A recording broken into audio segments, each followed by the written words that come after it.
I'd be real fascinated if anybody could answer that question right now. You know, I go back to January, and we didn't think it was possible to get through what we and to get to any decent kind of resolution this year, and we managed to do it. I've said before, and yeah, if I'm elected governor, I think the first thing I'm going to do is ask the leadership of the House and the Senate to. Whoop, are you there? Yep. Okay, there we got you. You know, to come join me and sit down and talk about what next year is going to look like, because as you all know a lot better than anybody else, the belt tightening that's been going on for a number of years, the taking a crack at challenges for change to try to get to structural change, I'm hopeful that what challenges also opens up is an opportunity for state employees to be able to come forward with all the good ideas that we know are out there within the workforce about how we change, how we do things, so that we can still deliver high quality services, but do it in a budget that we can live with. I am quite certain that the ideas are there, but what we have to do is tap into them and take advantage of them.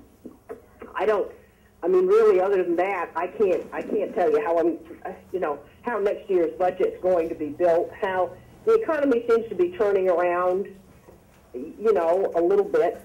I think, and I'm hopeful that there'll be at least a few $1 million upgrade in July when we get together again, but we all know that that's still leaving what the revenues are looking like now at about what they were in 2005, and that's obviously significantly less. Again, you know a lot better than I do how much the state workforce has been downsized. And I don't really see how we continue to provide the services that Vermonters want even with the number of folks that we have now. I'm not going to make does that mean nobody loses a job? I'm not quite sure what that kind of pledge means. That's just my lack of comfort with that.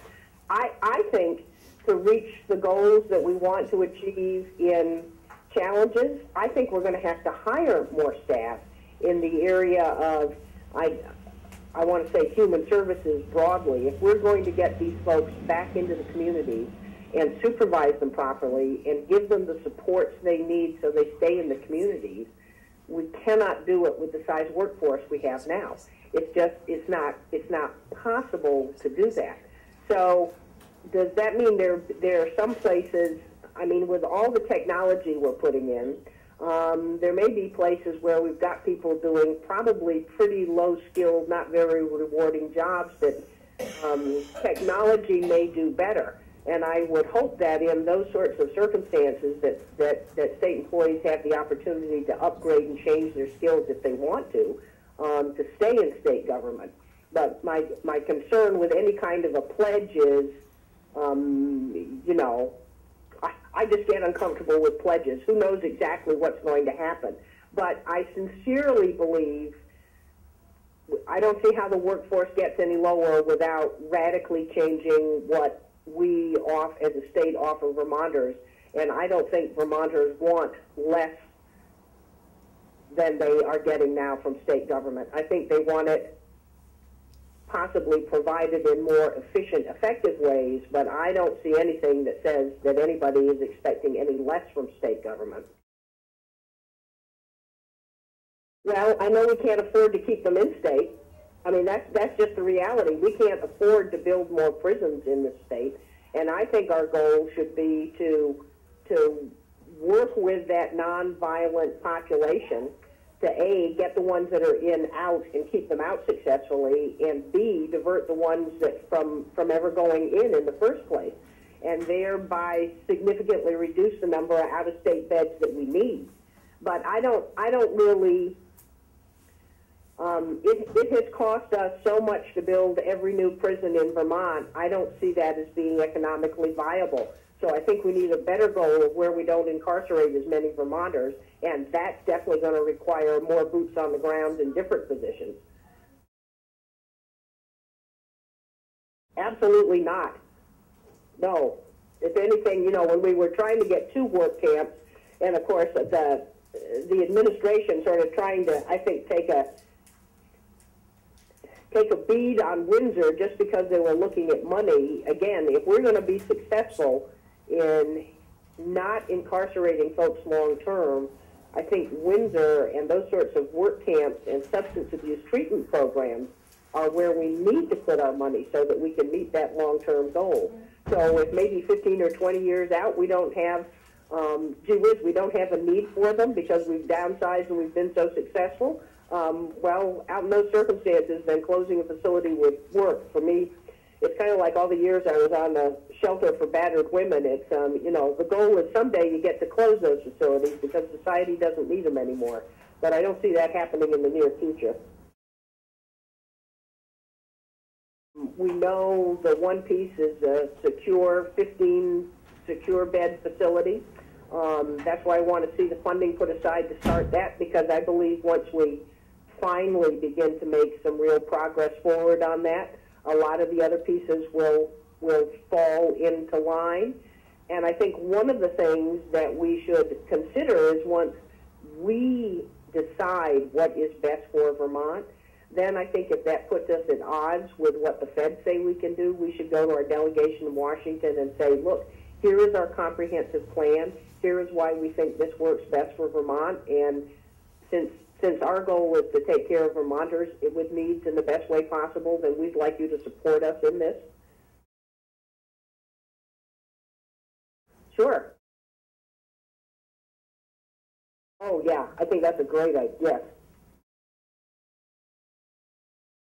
Yes, I think, yeah. For a whole, not just, I sincerely believe, for health's sake, it's very important, but I think it's really important that the state models a behavior that we'd like to see other people exhibit. If we aren't willing to do it, then it's not right for us to ask schools or anybody else to do it. And I think that's really important to be a leader in that. I would tell you that the first person that would talk with you would be me, because I